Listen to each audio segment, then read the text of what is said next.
তারা প্রতিনিয়ত সচিবালয়ের কাছ থেকে, তাদের প্রতিনিয়ত নির্বাচন এই কমিশনের কাছ থেকে, তাদের শিক্ষা মন্ত্রণালয়ের কাছ থেকে সকল জায়গায় কী কাজ তাদের আমরা এগুলো উদ্দেশ্যমূলকভাবে তারা ঢাকা বিশ্ববিদ্যালয় বন্ধ করে তারা কিন্তু ঠিকই নির্বাচন দাঁড়িপাল্লার পক্ষে সারা দেশব্যাপী ভোট চাওয়ার কাজে ব্যস্ত। সবগুলো ইয়েতে তারা নির্বাচন এই কমিশন ঘেরাও করতে আসছিল। সেখানে দেখা গেল তাদের শতাধিক নেতাকর্মী আর 2 শতাধিক হলো মিডিয়ার কর্মী। শাহজালাল বিজ্ঞান ও প্রযুক্তি বিশ্ববিদ্যালয় একবার তারা বন্ধ করে আবার তারা চালু করলো ব্যালট পেপার ইস্যুতেই করবো, এবং একটা বিশেষ রাজনৈতিক গোষ্ঠী এবং ছাত্র সংগঠনের নেতৃবৃন্দ প্রতিনিয়ত এখানে তাদের কাজ আমরা তাদের জানতে চাইবো। আমরা বাংলাদেশ জাতীয় ছাত্র দল আজকের দিন পর্যন্ত একটি বারের জন্য আমরা এই গেট দিয়ে ঢুকিনি।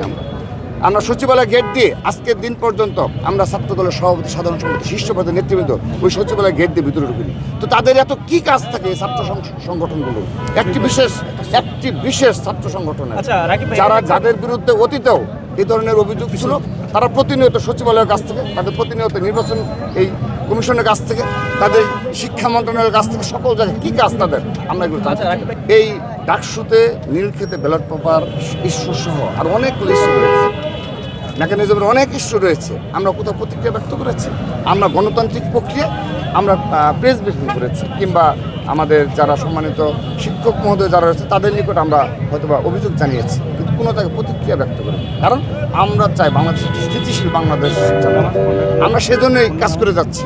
কিন্তু তারা এই সুযোগে প্রতিনিয়ত, আপনি দেখেন একটি রাজনৈতিক দল এই কিছুদিন আগে ঘোষণা দিয়ে তারা নির্বাচন এই কমিশন ঘেরাও করতে আসছিল। সেখানে দেখা গেল তাদের শতাধিক নেতাকর্মী আর 2 শতাধিক হলো মিডিয়ার কর্মী। আমরা দেখেছি তো, আপনি দেখেন ইউটিউবে স্টিল নাও রয়েছে। আপনারা খুঁজে নেবেন, খুঁজে নেবেন সেই রাজনৈতিক দল। তবে কথায় কথায় তারা এই নির্বাচন কমিশনারদের সাথে প্রভাব প্রতিপত্তি বিস্তার করে শুধুমাত্র মুখের কথায়। আমরা সেজন্য এসেছি।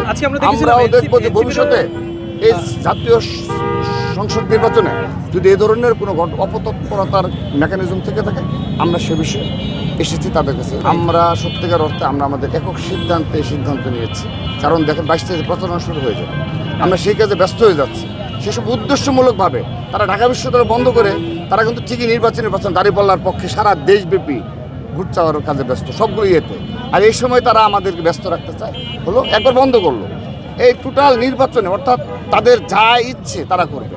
যেদিন আমি আরেকটি বিষয় আজকে বলি, সেদিন আমি বলিনি, জগন্নাথ বিশ্ববিদ্যালয় ছাত্র সংসদ নির্বাচনে আপনি দেখেন আমাদের সেদিন 30 ডিসেম্বর ছিল, আমাদের মহামাত্র মানুষের নেত্রী, দেশ নেত্রী বেগম খালেদা জিয়া ইন্তেকাল করলেন, আমাদের ছেড়ে চলে গেলেন। সেদিন নির্বাচন স্বাভাবিকভাবেই পুরো বাংলাদেশে ইমোশন ছিল যে ঠিক আছে এদিন নির্বাচনটা স্টপ করে, এদিন উৎসব হতে পারে না, এদিন ভোট উৎসব হতে পারে না এদিন। কিন্তু যা হোক, তারপর সাধারণ শিক্ষার্থী অনেকে চলে এসেছে। আমরা চেয়েছি ঠিক আছে, তারা যদি মনে করে নির্বাচন হবে, আমাদের পূর্ণ প্রস্তুতি নিয়ে আমরা সেই নির্বাচনে গিয়েছি। দেখেন হঠাৎ করে সেই নির্বাচন বন্ধ হলো, টোটাল দায়ভারটা ছাত্র দলের উপর দিয়ে দেওয়া হলো, এবং বিএনপিপন্থী 1-2 শিক্ষকের নামে তারা মব ক্রিয়েট করে হলো, অর্থাৎ টোটাল নির্বাচনে প্রভাব বিস্তার করলো। এই বিষয়গুলো আমরা অনেক আগে থেকে বুঝতে পারি, কিন্তু আমরা এতদিন কিন্তু কোনো প্রতিক্রিয়া ব্যক্ত করিনি। কারণ আমরা একটা স্থিতিশীল বাংলাদেশ চাই, আমরা ক্যাম্পাসগুলোতে স্থিতিশীল ক্যাম্পাস চাই, এবং সবচেয়ে বড় যে বিষয়, আমরা একটা জাতীয় সংসদ নির্বাচন অধিক আগ্রহ অপেক্ষা করছি। কারণ এই যে সেট আপ, আওয়ামী প্রশাসনের যে সেট আপ ছিল, সেই সেট আপ জাস্ট আপনি রিঅ্যারেঞ্জমেন্ট হয়েছে, একটা বিশেষ ধর্মান্ধ রাজনৈতিক গোষ্ঠী দ্বারা রিঅ্যারেঞ্জমেন্ট হয়েছে। দেশে দেশে সবার সাথে দ্য নিউজ।